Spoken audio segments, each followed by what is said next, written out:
Gibran berambisi bawa AI ke dunia pendidikan, dari SMA hingga TK. Wakil Presiden RI, Gibran Rakabuming Raka, menekankan pentingnya pemahaman dan pemanfaatan artificial intelligence AI bagi generasi muda. Oleh karena itu, ia berupaya membawa AI lebih dekat dengan mereka, terutama di kalangan pelajar SMA. Tak hanya terbatas pada tingkat SMA, Gibran juga ingin AI diperkenalkan sejak dini, termasuk kepada anak-anak di jenjang pendidikan anak usia.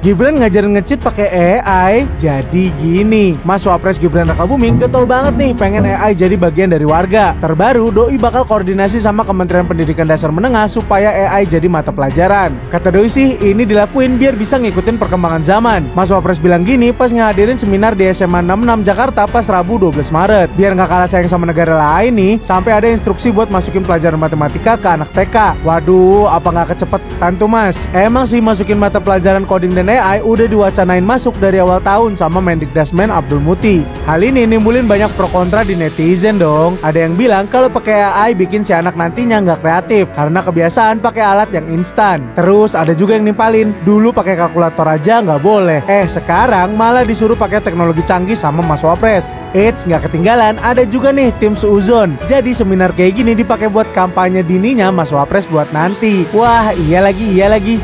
Beberapa minggu ini saya dan teman-teman komunitas AI, ini ada Tommy, ada Ray, kita sedang fokus memberikan sosialisasi dan juga membumikan AI di tingkat SMA.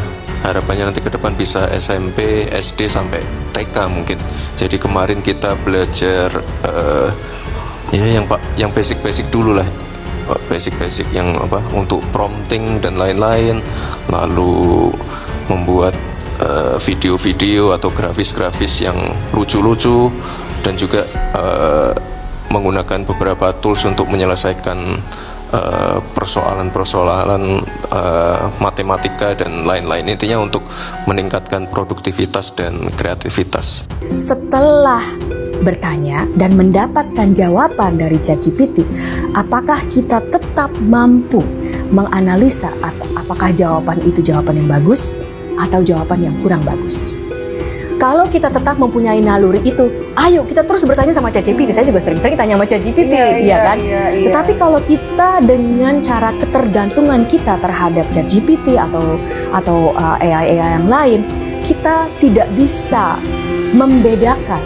Kita tidak bisa menganalisa apakah jawaban itu bagus atau jawaban yang kurang bagus, apakah jawaban itu benar atau tidak benar, karena ada juga yang tidak rekayasa ya.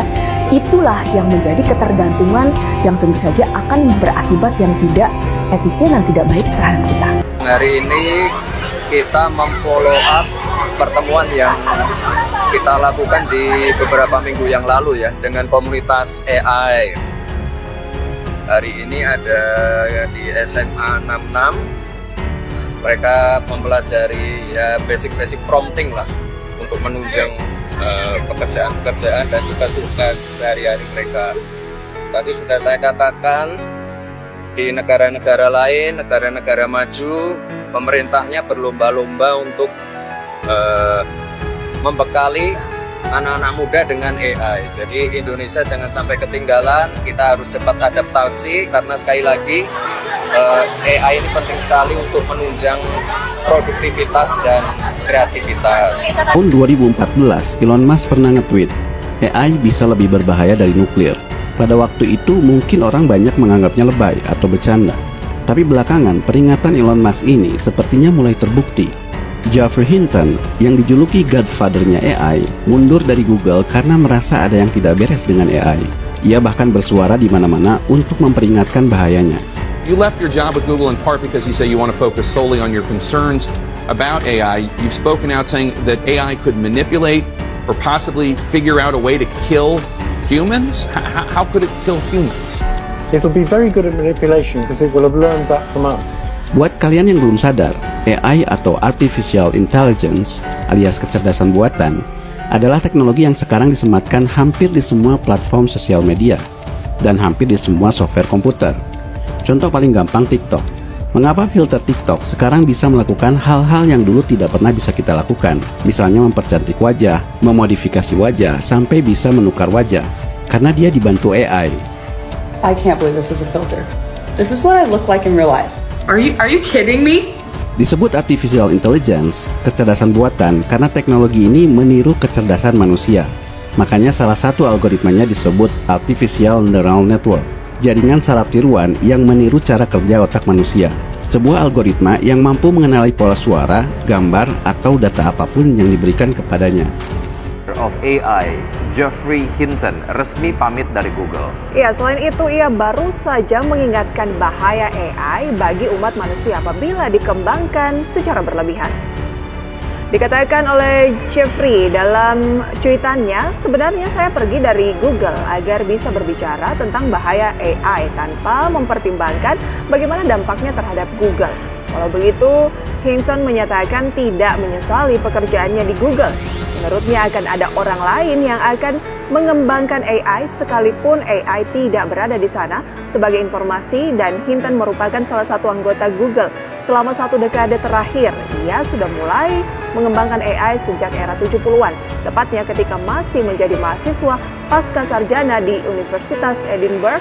Kemudian pada 2012 lalu, Hinton bersama 2 muridnya menciptakan sebuah terobosan jaringan syaraf yang dapat mengidentifikasi gambar dan item pada foto. Ya, hal ini pun menarik Google sehingga mereka mengapresiasi perusahaan Hinton. Kekhawatiran pun muncul dikarenakan AI yang kian berkembang. Hinton menyebut Google dan berbagai perusahaan teknologi AI lainnya terlibat dalam persaingan yang tidak mungkin dihentikan dan berbahaya. Ia juga bahkan telah berbicara secara terbuka mengenai potensi AI yang berbahaya tetapi dapat menguntungkan umat manusia di waktu yang sama.